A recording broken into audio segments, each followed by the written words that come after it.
আসসালামাইকুম dear viewers, সবাইকে শুভেচ্ছা জানাই আজকের এপিসোডে।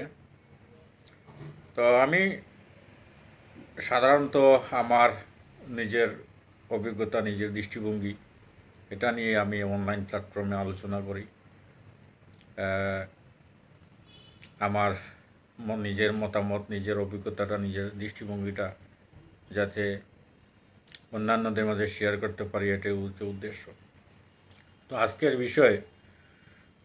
যে বিষয় হচ্ছে ভারতের পররাষ্ট্রমন্ত্রী এস জয়শঙ্করের একটি বক্তব্য এবং তার প্রতিক্রিয়া স্বরূপ। দেখুন, গত 2 দিন আগে উনি একটা ভারতের পক্ষ থেকে একটা বিবৃতি দেওয়া হয়েছে। পররাষ্ট্রমন্ত্রী এস জয়শঙ্কর উনি বলেছেন যে যদি বাংলাদেশ ভারতের সাথে কি সম্পর্ক রাখবে এটা বাংলাদেশকেই ঠিক করতে হবে।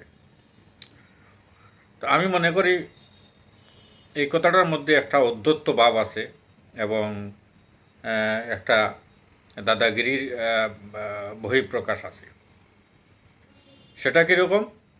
সেটা হচ্ছে এইভাবে যে আমরা অভিযোগ করছি ভারতের বিরুদ্ধে, এবং তিনি একথাও বলছেন যে প্রতিদিন সকাল বিকাল যদি ভারতের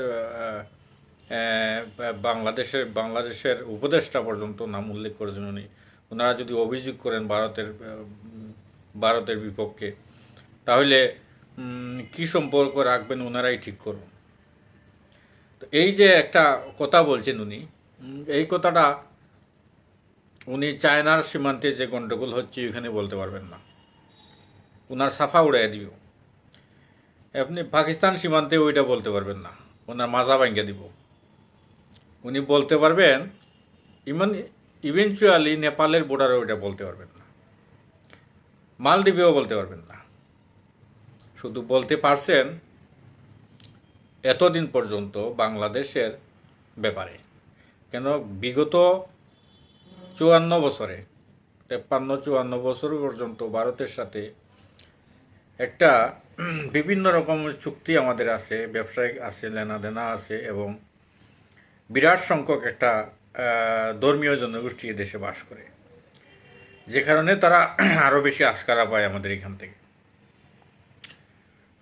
তো মূল কথা হচ্ছে স্বাধীনতার জন্মলগ্নে ভারত একটা সুযোগ নিয়েছিল এখানে, আমি বলবো সুযোগ। ওনারা বলে যে বাংলাদেশকে স্বাধীন করতে ভারতের অবদান আছে। ইভেন কি তারা এটা পাক ভারত যুদ্ধ হিসেবে তারা ধরে নেয়, কিন্তু এটা পুরাটাই একটা ষড়যন্ত্র। এটা পাকিস্তান এবং ভারতের যুদ্ধ না, এটা বাংলাদেশ এবং পাকিস্তানের যুদ্ধ ছিল, এবং এই যুদ্ধের মেইন মেকানিজমটা ভারতই করেছিল। কেন করেছিল? যেন এই পূর্ব পাকিস্তান পশ্চিম পাকিস্তান দুভাগ হয়ে যায়। কারণ ওইদিকে তার সৈন্য ডিপ্লয় রাখতে হয় চায়না বর্ডারে, রাখতে হয় আপনার পাকিস্তান বর্ডারে, রাখতে হয় আপনার কাশ্মীরে, আবার যদি এখানে পূর্ব পাকিস্তানে রাখতে হয়, তাইলে তো ভারতের এমনিতেই অবস্থা ফেনা ফেনা হয়ে যাবে, যান খারাপ হয়ে যাবে। এজন্য তারা বাংলাদেশকে যুদ্ধ করে, বাংলাদেশকে বিভিন্ন উস্কানি দিয়ে ষড়যন্ত্র করে দুই দেশের মধ্যে একটা ভুল বুঝাবুঝি সৃষ্টি করে এটা দুই ভাগ করছে। আমরা যুদ্ধ করছি এবং পাকিস্তানিরা আমাদের জাতভাই হিসাবে ওনারা আর বেশি লম্বা করে না, এমনি ছাড়িয়ে গেছে। এবং ভারত, আমরা 9 মাস যুদ্ধ করার পর ভারত আইসা শেষের দিকে যখন গোলার রসদ ফুরিয়ে গেছে পাকিস্তানিদের, তখন এই সুযোগটা তারা নিয়েছে। তো সে যাই হোক, সেই কথা আমরা বাংলাদেশের মানুষ সবাই জানি আমরা কি হয়েছিল কি হয়েছে। এগুলা তো মনে করেন যে অনেক জিনিসেই যেগুলা আপনার অলিখিত রয়ে গেছে, এগুলা ডকুমেন্টারি হয় নাই। যেগুলা ডকুমেন্টারি হয়েছে অনেকগুলোই ভুয়া এবং ফলস জিনিস হয়েছে। যে কথা বলতে চাইছিলাম যে ভারতের পররাষ্ট্রমন্ত্রী এস জয়শঙ্করের যে কথাটা বললেন, ওই কথাটার মধ্যে একটা উদ্ধত্ত এবং একটা চতুরতা আছে। কীরকম যে উনি জানে এই 53-54 বছর থেকে বাংলাদেশকে কিভাবে মিসইউজ করে আসছে ভারত, মিসইউজ করে আসছে ভারত, এবং ব্যবসায়িক সুবিধাসহ কূটনৈতিক সুবিধাসহ অনেক সুবিধা নিয়েছে, এবং বাংলাদেশকে ওরা ডমিনেট করার চেষ্টা করতেছে। বিশেষ করে গত সরকারের অধীনে আমলে ভারত সরকার এমনভাবে চেপে পড়ছিল বাংলাদেশের, যে বাংলাদেশের অর্থনীতি, রাজনীতি, সমাজনীতি, সংস্কৃতি সব ধ্বংস করে ফেলছে অলরেডি। যাই হোক, ছাত্র বিপ্লবের মাধ্যমে সেখান থেকে উত্তরণ ঘটলেও এইটাকে ডাইজেস্ট হচ্ছে না ভারতের যে 54-53 বছরে যে ওনাদের যে অভ্যাস হয়েছিল, সেই অভ্যাস ত্যাগ করতে পারতেছে না। তো অপরাধ করবেন একচেটিয়াভাবে, বাংলাদেশের মানুষকে বিভিন্নভাবে লাঞ্ছিত বঞ্চিত করবে, আবার অভিযোগ করলে বলবে যে প্রতিদিন অভিযোগ করলে তাইলে সম্পর্ক কিভাবে ঠিক করতে হবে আমরা ঠিক করব মানে কি? আপনি এইটা বললাম যে চায়না সীমান্তে কেন বলতে পারতেন না, পাকিস্তান সীমান্তে কেন বলতে পারতেন না? এই কারণেই বললাম যে এই কথা চায়না বর্ডারে বললে আপনাকে পরের দিনে বোম মারিয়া উড়াই দিত, বুঝছেন? পরের দিনই আপনাকে একবারে ট্রুপস ঢুকাই দিত আপনার সিকিম টিকিম যা আছে আপনার ওই যে অরুণাচলে। এখানে এটা একটা ফাইজলামি কথা, এবং এটা যুদ্ধে ঘোষণার সামিল। আপনি অপরাধ করছেন, আপনি দায় স্বীকার করবেন। আপনি অন্যায় করতেছেন, আপনি সংশোধন অভিযোগ করছি আমি, আপনি সংশোধন হবেন।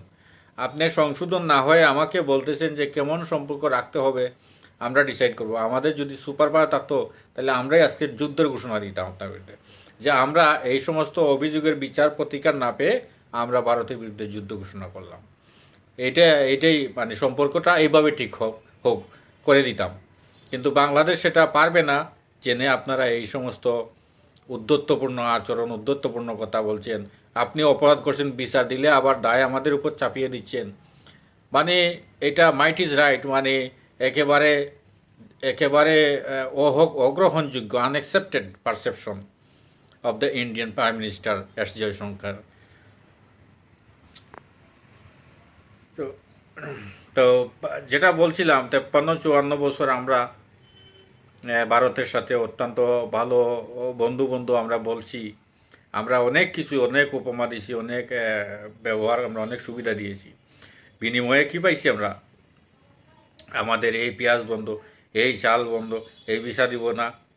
ইভেনচুয়ালি এই যে এই গত বছরে যে একটা হঠাৎ করে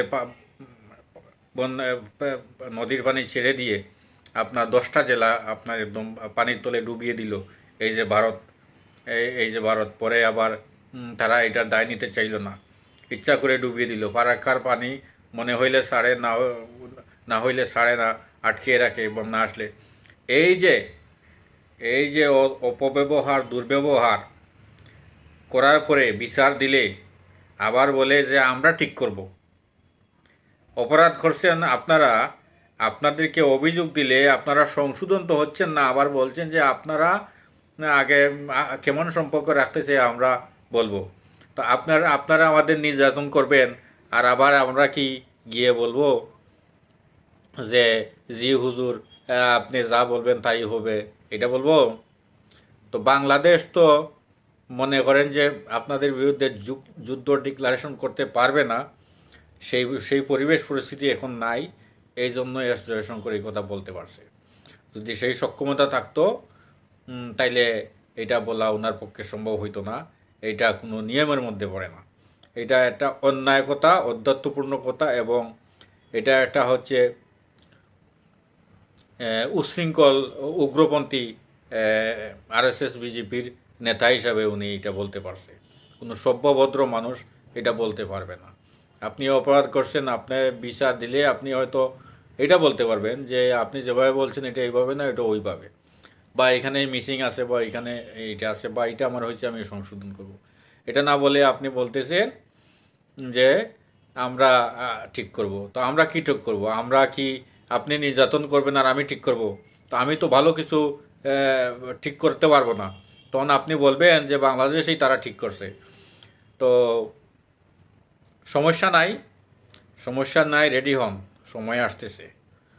রেডি হন, সময় আসতেছে। এইটা আমাদের ধর্মীয় গ্রন্থ বিভিন্ন বিষয়াদি উল্লেখ আছে, যার মধ্যে একটা আছে যে আপনাদের সাথে যে একটা বড় যুদ্ধ আমাদের করতে হবে।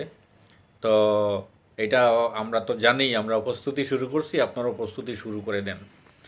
আপনাদের প্রস্তুতি শুরু করে দেন। আমরা কি চাই, আমরা কি ঠিক করব, ওইটা তখন বলবো আমরা যে আপনাদের কি ঠিক করছি। তখন বুঝতে পারবেন সীমা ছাড়িয়ে যাচ্ছেন, সীমার ভিতরে থাকার চেষ্টা করতেছেন না। অতিরিক্ত ধর্মীয়, অতিরিক্ত বিদ্বেষ, অতিরিক্ত হিংসা পরায়ণ হচ্ছেন এই আপনারা। তো আপনাদের মতো কিছু কীটপতঙ্গের জন্য আমাদের এই দক্ষিণ এশিয়ার বিভিন্ন সমস্যা হচ্ছে। পাকিস্তানে হচ্ছে, কাশ্মীরে হচ্ছে, বাংলাদেশে হচ্ছে, মিয়ানমারে হচ্ছে। শুধু হচ্ছে না, চায় না। কারণ ওইখানে গেলে পিড়াইতে পিড়াইতে আপনাদের এখানে ভিতরে ঢুকায় দেয়। তো আপনাদের কীরকম নবাব, আপনারা কীরকম বা সাহসী বীর আমাদের দেখা আছে। তো পরবর্তীতে আরও রিয়াকশন দেওয়া হবে আপনাদের, এই আপনাদের মতো এই সমস্ত অবাঞ্ছিত নেতা লিডার যারা এই সমস্ত বাংলাদেশকে ডিস্টেবিলাইজ করার চেষ্টা করছে।